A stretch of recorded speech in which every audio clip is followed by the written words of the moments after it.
इस वीडियो में आज हम सीखेंगे फाइनेंशियल फंक्शंस के जरिए हम डाटा कैसे कैलकुलेट कर सकते हैं।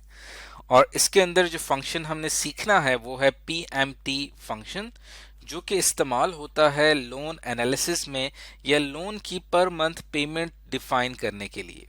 जब भी हम किसी बैंक या किसी कंपनी से लोन लेते हैं तो उसमें हमारे पास कुछ रूल्स होते हैं जिनकी बुनियाद पे हमें लोन मिलता है, और उस लोन की मंथली पेमेंट कैलकुलेट करने के लिए हम इस्तेमाल करते हैं पीएमटी फंक्शन का। अब पीएमटी फंक्शन से बनता क्या है, इससे मुराद है पेमेंट, और पेमेंट फंक्शन भी इसे कहा जाता है। और ये करता क्या है, the calculates the payment for a loan, loan की पेमेंट कैलकुलेट करता है based on constant payments and constant interest rate, जिसमें हमारी पर मंथ पेमेंट जो है वो कांस्टेंट रहती है और हमारा इंटरेस्ट रेट भी कांस्टेंट रहता है। अब ये एक अकाउंटिंग का फंक्शन है, यहाँ पे सिंपल इसकी एक मिसाल दी जा रही है। अकाउंटिंग की फील्ड में बहुत सारे फाइनेंशियल फंक्शन होते हैं जो कि आप एक्सेल में इस्तेमाल कर सकते हैं।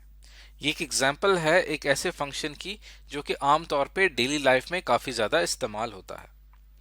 इसको लिखने का तरीका ये है कि आपने एक्सेल में लिखना है is equal to P M T.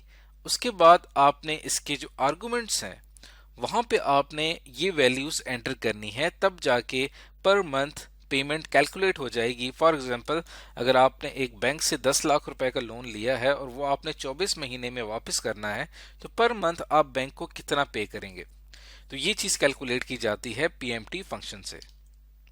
अब इसके जितने भी आर्गुमेंट्स हैं उन्हें हम अंडरस्टैंड करने की कोशिश करते हैं, समझते हैं कि इन सब का क्या मतलब है। तो सबसे पहले बात आ जाती है रेट की। रेट जो है ये इंटरेस्ट रेट होता है जिसकी बुनियाद पे ये पता चलता है कि आपने एडिशनल कितने पैसे कंपनी या बैंक को देने होंगे। फॉर एग्जांपल, अगर आप एक कंपनी से 1 लाख रुपए का लोन लेते हैं और वो कंपनी आप पे एक रेट रखती है 10% का, तो फिर क्या होगा कि इसका मतलब ये हुआ कि आपको 10,000 रुपए एक्स्ट्रा देने पड़ेंगे। ये 10% क्या है, ये उसका इंटरेस्ट रेट है। तो इंटरेस्ट रेट जो है वो एक आर्गुमेंट के तौर पे रिक्वायर्ड होता है पीएमटी फंक्शन को वर्क करवाने के लिए। दूसरा इंपॉर्टेंट पीएमटी फंक्शन का जो आर्गुमेंट है वो कहलाता है एन पर। एन पर से मुराद क्या है, total number of payments for the loan. जैसे फॉर एग्जांपल, अगर आपने 24 महीनों के लिए लोन लिया है तो टोटल नंबर ऑफ पेमेंट्स होंगी 24। अगर आपने 3 साल के लिए लोन लिया है तो 3 साल में 36 महीने होते हैं, तो इसकी टोटल नंबर ऑफ पेमेंट्स कितनी होंगे, 36। तीसरी इंपॉर्टेंट चीज आ जाती है जो कि बहुत जरूरी है पीएमटी फंक्शन की वर्किंग के लिए, वो कहलाती है पीवी। पीवी से मुराद क्या है, प्रेजेंट वैल्यू, यानी कि टोटल अमाउंट जो कि आपने फ्यूचर में बैंक को पे करनी है पर मंथ इंस्टॉलमेंट में, इसे कहा जाता है प्रिंसिपल अमाउंट। ये चीज भी एज ए आर्गुमेंट के तौर पे लाजमी है। तो ये तीन चीजें बड़ी इंपॉर्टेंट हैं, रिक्वायर्ड हैं, इसके बगैर पीएमटी फंक्शन काम नहीं करेगा। उसके बाद की जो दो आर्गुमेंट्स हैं वो ऑप्शनल हैं, मतलब अगर वो ना भी हों तब भी पीएमटी फंक्शन की वर्किंग होगी। उसमें से एक आता है एफ वी से मुराद क्या है, फ्यूचर वैल्यू। और फ्यूचर वैल्यू क्या होती है कि जब आप अपनी इंस्टॉलमेंट्स, अपनी पेमेंट कंप्लीट कर लेंगे तो at the end of your loan आप चाहेंगे कि आपकी जब लास्ट पेमेंट आप मेट करें, जब आप लास्ट पेमेंट दे दें, तो फिर फ्यूचर बैलेंस आपका क्या होना चाहिए। आमतौर पे इसको रखा जाता है जीरो। इससे मुराद ये कि आपका फ्यूचर बैलेंस जीरो हो जाएगा। जाहिर सी बात है, आपने सारा लोन जो है वो आपने पे कर दिया है, ये आपकी फ्यूचर वैल्यू है। लेकिन अगर आप फ्यूचर में अपने अकाउंट में कुछ पैसे रखना चाहते हैं तब आप फ्यूचर वैल्यू सेट कर सकते हैं, जिससे ये होगा कि जब आपका लोन ख़त्म भी हो जाएगा तब भी आपके पास कुछ फ्यूचर अमाउंट होगी जो कि आप इस्तेमाल कर पाएंगे।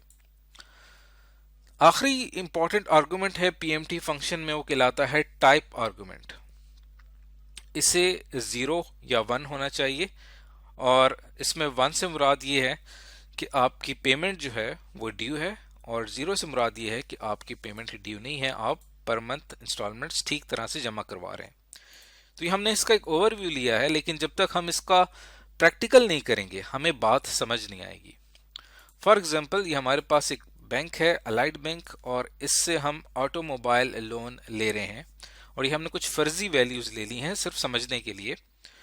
एनुअल इंटरेस्ट रेट दिया हुआ है 4.9%, ये इसका एनुअल इंटरेस्ट रेट है। और उसके बाद आपको प्राइस ऑफ कार दी हुई है $39,450। टर्म ऑफ लोन वो है 4 साल का, यानी इतना अमाउंट आप ले रहे हैं कार के लिए और वो 4 साल में आपने रिटर्न करना है। कार के लिए आपने कुछ डाउन पेमेंट भी की है, वो बनती है $8,000, $8,000। तो बाकी जो अमाउंट होगी वो आप अगले 4 सालों में इस इंटरेस्ट रेट के जरिए देंगे। तो पर मंथ आपकी मंथली पेमेंट क्या होगी, ये जानने के लिए हम यहाँ पे इस्तेमाल करेंगे पीएमटी फंक्शन का। यहाँ पे आपने इक्वल का साइन लगाना है और फिर यहाँ पे आपने टाइप करना है पीएमटी। टैब की प्रेस करेंगे तो पीएमटी फंक्शन सेलेक्ट हो जाएगा और उसके बाद आपने क्या करना है कि यहाँ पे ब्रैकेट्स लगा के आपने इसके जो आर्गुमेंट्स हैं उनको आपने फिलअप करना है। इनको फिलअप करने के लिए आप क्या करेंगे, वैसे तो डायरेक्ट मैं यहाँ पे आर्गुमेंट्स इसके ऐड करता जाऊं, पीएमटी फंक्शन मुझे वैल्यू कैलकुलेट करके दे देगा, लेकिन ज़्यादा बेहतर तौर पे समझने के लिए मैं यहाँ पे क्लिक करूँगा और इससे मेरे पास जो फंक्शन आर्गुमेंट्स हैं वो ज़्यादा क्लियरली आपको समझ में आएंगे। इसे कहा जाता है फंक्शन आर्गुमेंट विंडो। पहला आर्गुमेंट जो है वो है रेट का।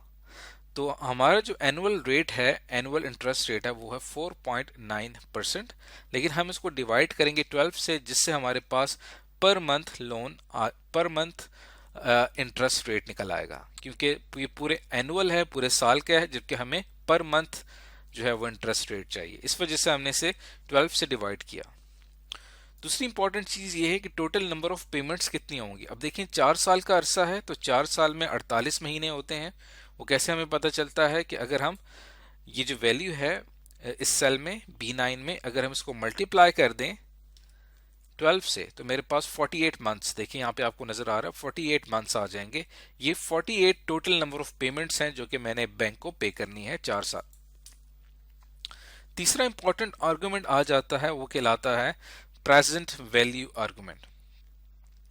अब प्रेजेंट वैल्यू वो होगी जिसके ऊपर आपका लोन कैलकुलेट होगा। अब हमारे पास जो ओरिजिनल अमाउंट है वो है 39,450। हम इसको फिलहाल प्रेजेंट वैल्यू नहीं मान सकते क्योंकि हमने कुछ डाउन पेमेंट भी की है।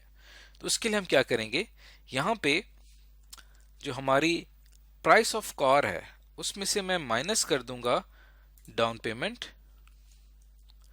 जो कि बन जाएगी $31,450, $31,450, जबकि प्राइस ऑफ कार थी मेरे पास 39,450। लेकिन हमने से कुछ डाउन पेमेंट कर दी है जिससे हमारी प्रेजेंट वैल्यू थोड़ी कम हो गई है। अब हमारा जो लोन कैलकुलेट होगा वो इस प्रेजेंट वैल्यू के ऊपर होगा। तो फ्यूचर वैल्यू जो है ये ऑप्शनल है, इसको हम नहीं रखना चाहते भी नहीं रख सकते, रखना चाहते हैं तो रख सकते हैं। फिलहाल हम इसको 0 ही ले रहे हैं। उसके बाद जो हमारे पास है टाइप, इसको भी हम 0 ही रखते हैं क्योंकि हमारी पेमेंट कोई ड्यू नहीं है, हम अपनी पेमेंट्स टाइम पे ही जमा करवा रहे हैं। उसके बाद देखिए आपका फाइनली फार्मूला रिजल्ट आ रहा है $722 पर मंथ, यानी आपको 4 साल तक $722 पर मंथ जमा करवाने होंगे। ओके के ऊपर मैं क्लिक करता हूं तो ये देखें ये आपकी मंथली पेमेंट है जो कि आपने जमा करवानी है।